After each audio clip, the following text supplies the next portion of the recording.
मुस्लिम धर्मगुरु भाजपा के इशारे पर टीवी चैनलों की डिबेट कर मुस्लिमों को डराने का काम कर रहे हैं। बरेली से खबर बुलंद भारत के लिए कामरान अली की रिपोर्ट। आज बरेली में ऑल इंडिया मुस्लिम मजलिस के राष्ट्रीय अध्यक्ष एडवोकेट वसी अहमद ने एक प्रेस वार्ता का आयोजन कर यूसीसी के मुद्दे पर वसी अहमद ने मुस्लिम धर्मगुरुओं के साथ साथ भाजपा को कटघरे में खड़ा कर दिया। वसी अहमद ने पत्रकारों से वार्ता करते हुए यूसीसी को भाजपा का चुनावी हथकंडा बताते हुए कहा कि कुछ तथाकथित स्कॉलर और मुस्लिम धर्मगुरु भाजपा के इशारे पर टीवी चैनलों के डिबेट और अखबारों के माध्यम से मुसलमानों को डराने का काम कर रहे हैं, जिन्हें संविधान की ना तो समझ है ना ही कोई जानकारी है। एडवोकेट वसी अहमद ने पत्रकारों से वार्ता करते हुए बताया कि देश की आज़ादी से पहले भी यूनिफॉर्म सिविल कोड यानी कि यूसीसी 1941 में भी ये मुद्दा आया था। उस समय हिंदू महासभा ने इसका विरोध किया था और उस वक्त इसको छोड़ दिया था, और अगर ये मुद्दा नहीं छोड़ा जाता तो 568 रियासतें कभी एक ना हो पाती। इसलिए बाबा साहब ने इसे ठंडे बस्ते में डालकर राज्य सरकारों के पाले में डाल दिया था। शायद तुम्हें याद ना हो तो याद दिला दूं कि पूरे भारत में जिन्हें तुम हिंदू मानते हो, हिंदुओं की 6370 जातियां हैं, जिनके अलग अलग रहन सहन और रीति रिवाज, उन सब पर चर्चा करके दूसरे धर्मों से बात करना चाहिए।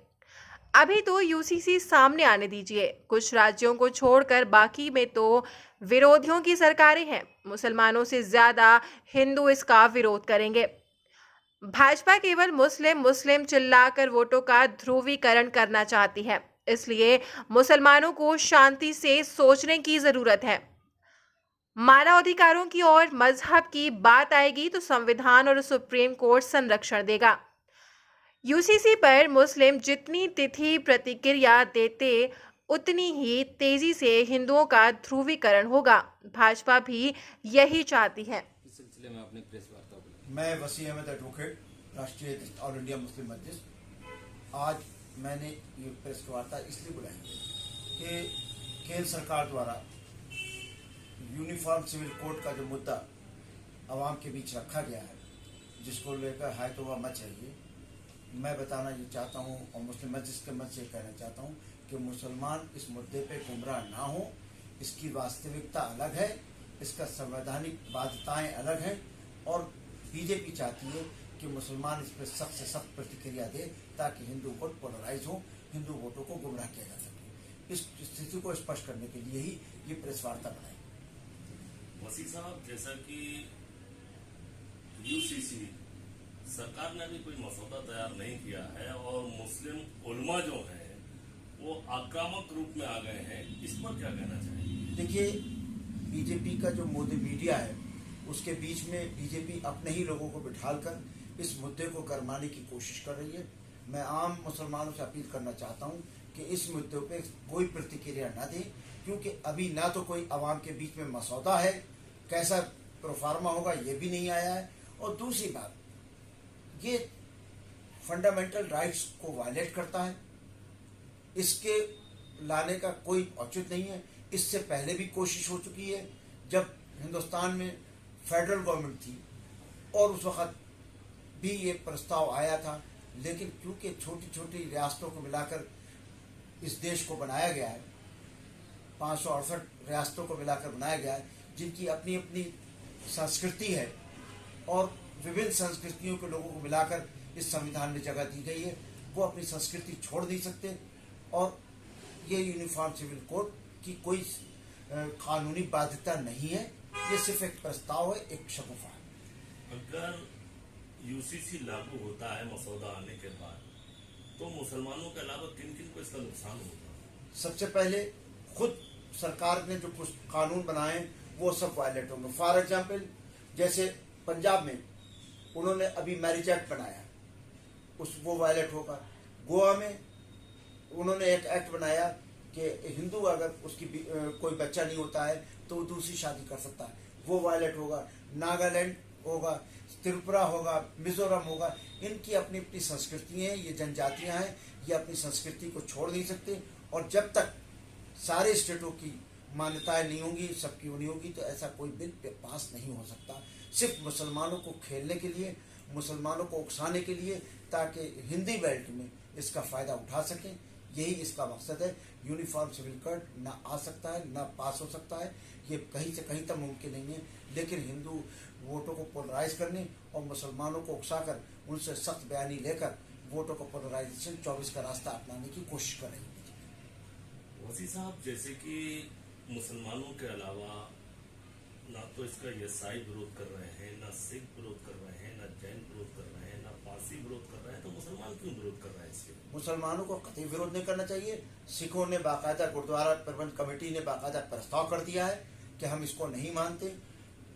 तमिलनाडु की सरकार ने प्रस्ताव कर दिया, हम नहीं मानते, और छोटे छोटे सब स्टेट विरोध कर रहे हैं। ये सिर्फ बीजेपी शासित राज्यों तक ही सीमित रहेगा। इसके अलावा कोई भी विभिन्न दलों की जो राजनीतिक दल हैं, जिनकी सरकारें चल रही हैं, वो इसको मान्यता नहीं देंगे। मुसलमानों को इसके लिए कतई फिक्रमंद नहीं होना चाहिए। ये कॉमन सिविल कोड लाने की जरूरत क्यों पेश आई?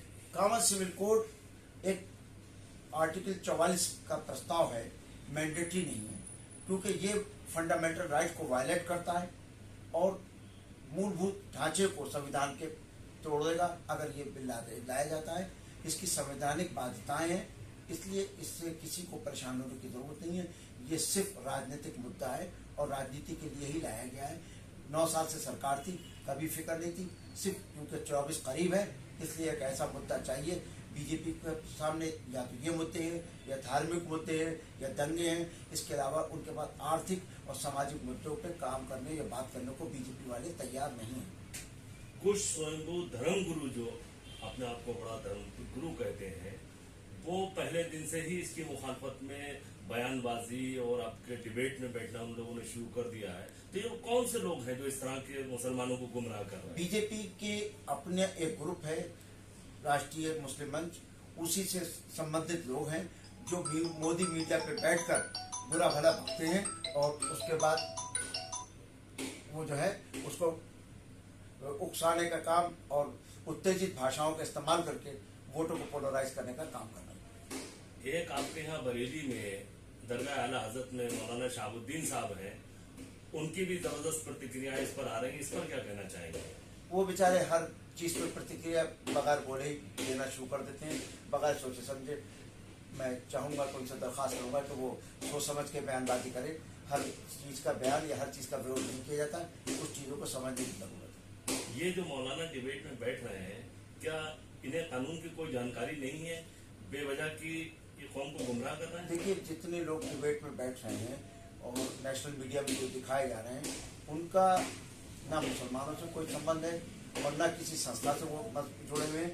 स्वयं उस संस्थाओं के जरिए वो बीजेपी को प्रमोट करने का काम कर रहे हैं। मुस्लिम मजलिस का इस पर क्या एक्शन रहेगा? मुस्लिम मजलिस यूनिफॉर्म सिविल कोड पर मुसलमानों से अपील करना चाहती है कि वो इस पर कोई प्रतिक्रिया न दें। अगर उन्हें कुछ कहना है तो लॉ कमीशन ऑफ इंडिया की साइट खोलें, उसके अंदर यूनिफॉर्म सिविल कोड का प्रोफार्मा आ चुका है, उसके ऊपर अपना कमेंट्स लिखें, उसको रद्द करें और बयानबाजी से बचने का काम करें। लेकिन लॉ कमीशन जो बना था उसने भी इससे अब हाथ खींच लिए हैं। नहीं, लॉ कमीशन का सर्वे अभी जारी है और ऑनलाइन चल रहा है और उसमें लोगों को अपनी राय रखने का पूरा मौका मिल रहा है। मैं सभी से अपील करूंगा कि वो लॉ कमीशन की साइट खोल के उसमें अपनी प्रतिक्रिया देने का काम करें, लेकिन बयानबाजी और उत्तेजित भाषा का इस्तेमाल ना करें जिसका फायदा बीजेपी उठा सके।